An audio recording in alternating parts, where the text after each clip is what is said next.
Hey Jake, how's it going? Good, Ralph. How you doing? Pretty good. Welcome to our show, The Sixth Estate. It's an absolute pleasure having you here tonight. So, Jake, you've inspired so many people. What what encouraged you to do all this? Well, from a very young age, I wanted to be a firefighter. My dad was a firefighter. I wanted to follow in his footsteps, so I became a firefighter, and it was going good. I was a firefighter for 2 years, and then had a tragic accident. Putting out Christmas lights, it fell off my roof, and at first I didn't know what was wrong, and it ended up having permanent nerve damage, so I lost the use of my legs. Well, that sounds like an absolute tragedy. How was it dealing with this injury at the beginning? Well, at first it was really hard, it's a really big shock, so I was really depressed. And then, after the first week or two, some of the guys from the department came down and kind of made me feel better about the situation. And at the same time, I knew that I probably wasn't going to be a firefighter again, but I would still be able to maybe work at the department doing something else with the guy. Jake wasn't able to keep his job due to his injury. He couldn't meet the requirements for being a firefighter. The station wasn't able to accommodate him in any way either.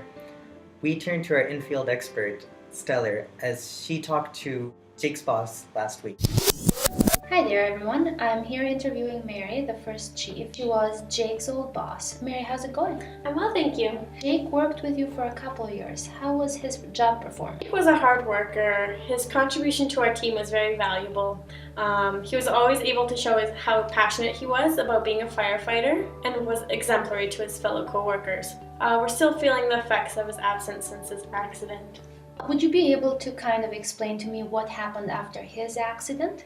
Yeah, sure. So after the accident, we thought that we could accommodate him, but unfortunately, due to the bona fide occupational requirements, this was not a possibility. When being a firefighter, there are physical requirements that must be met in order to complete the job. So given that Jake has lost his ability of his legs, he no longer meets those requirements for the position as a firefighter.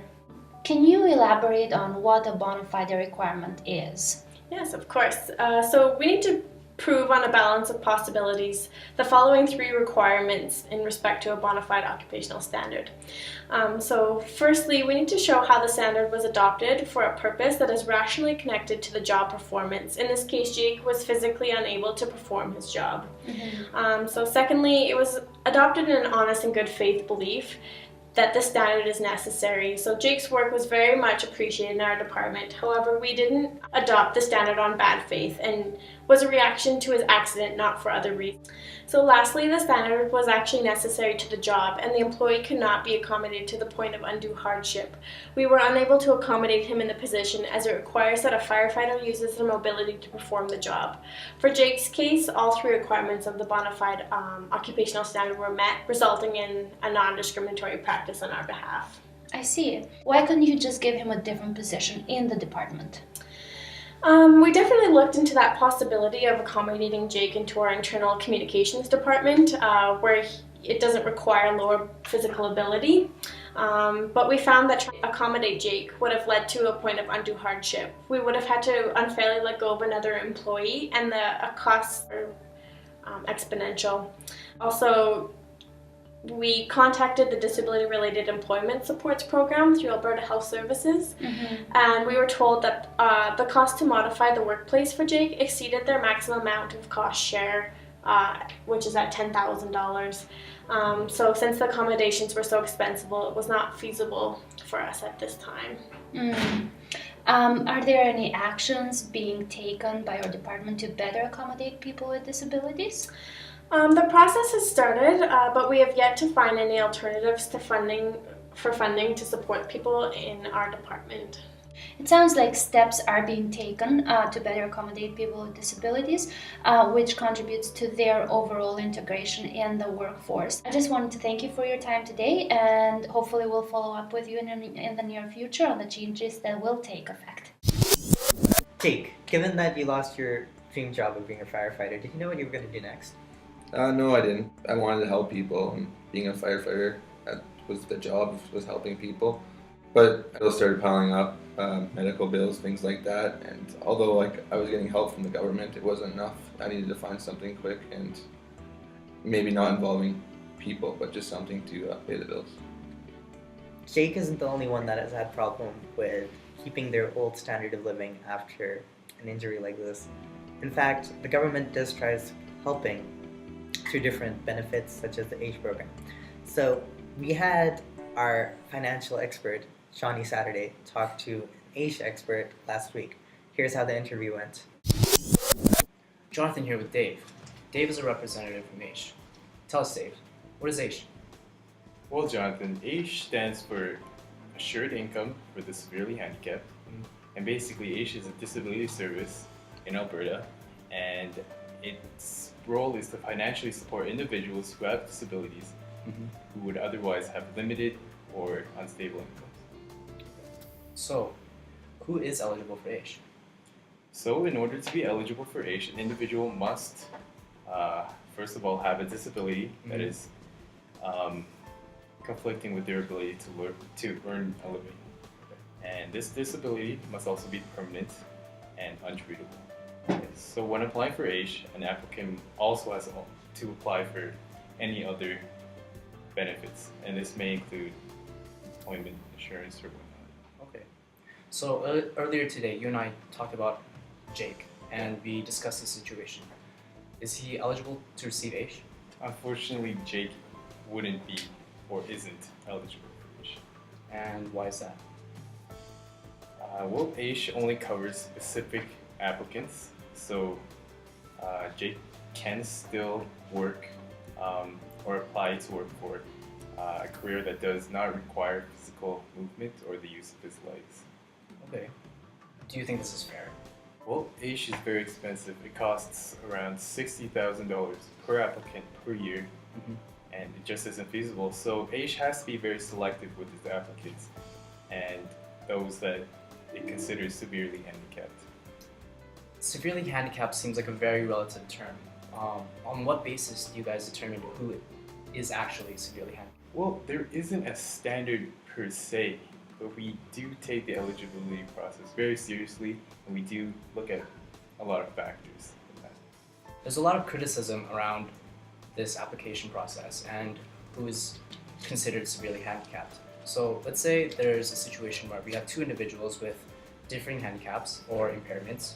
Who's to say one impairment or handicap or disability is prioritized over the other?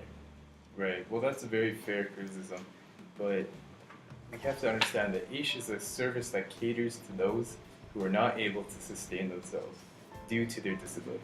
So while we do understand that other impairments and disabilities can be very debilitating and very difficult, Yes. an individual who is able to sustain themselves and have a substantial financial income or the opportunity to a substantial financial income or medical treatment would be considered less of a priority than those that do not have these options. Okay.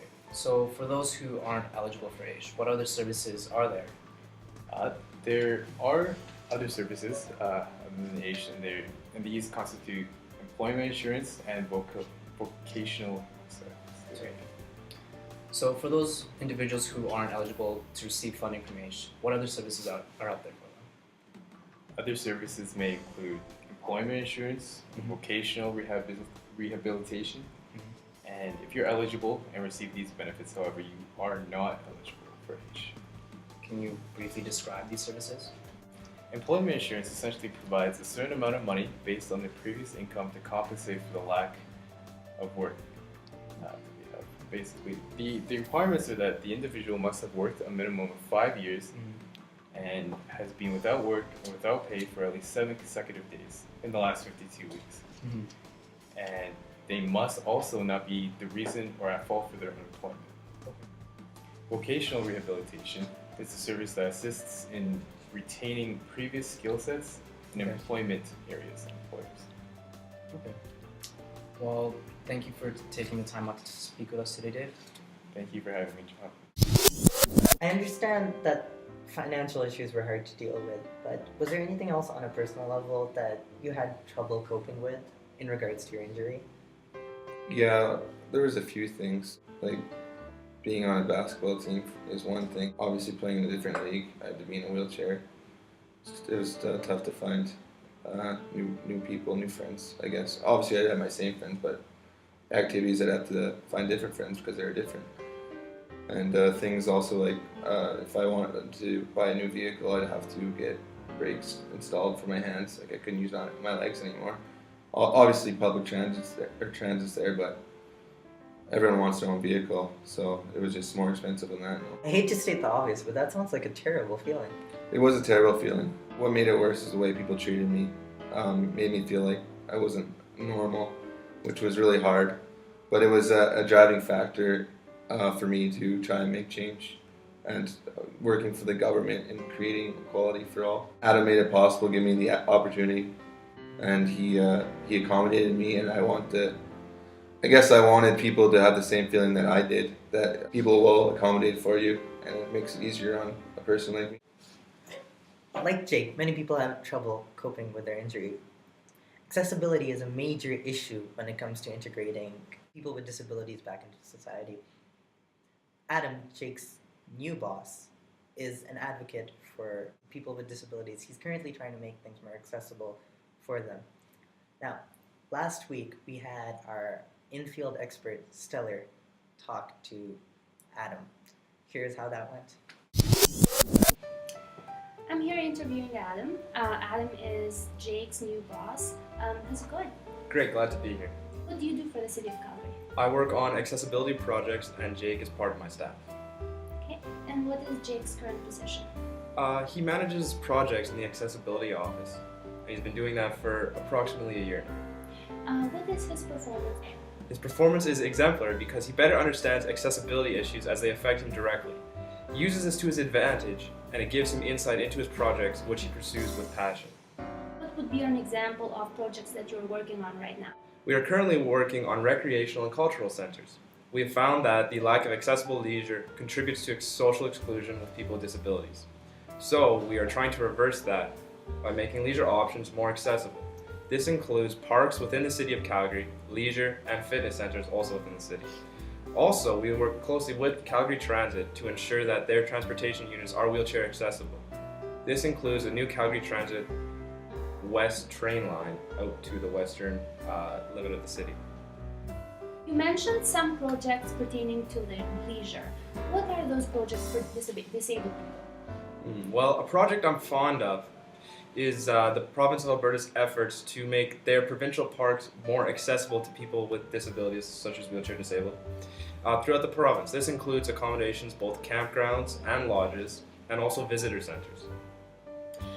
You spoke about public transit, and I was curious, what are the options for disabled people who wish to drive their own vehicles? In the case of people who have lost the use of their legs, the automotive industry offers larger vehicles to facilitate accessibility. And there are specialists who modify these vehicles, including wheelchair lifts and hand pedals, as opposed to foot pedals. So these modifications are done after the car is purchased?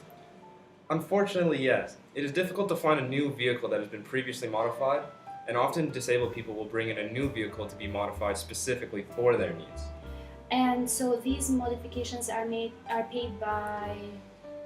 There are some government programs that give financial assistance for this kind of modifications. However, it is not complete, and the owner will still need to pay a portion of the price. So that means that any car a disabled person buys has an additional cost of the necessary modification. Don't you think this puts them at a financial disadvantage? Yes, I do. However, a car is a luxury item, and we do have other options for public transportation in Calgary. But I do see the disparity between able-bodied and disabled-bodied people, and this shows that there are still areas in which we can improve equality between human beings regardless of their disability. Obviously, we've seen many changes with respect to equality issues. In your opinion, has the world achieved an acceptable standard of equality for disabled people? You know, humanity always tries to improve itself, and when we find something about ourselves or about our world, we try to improve it and to understand it better.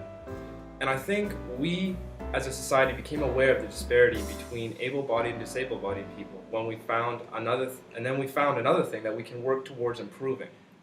We've made vast improvements of equality between these two groups, and there is still a long way to go, but I believe we will continue to push for true substantive equality.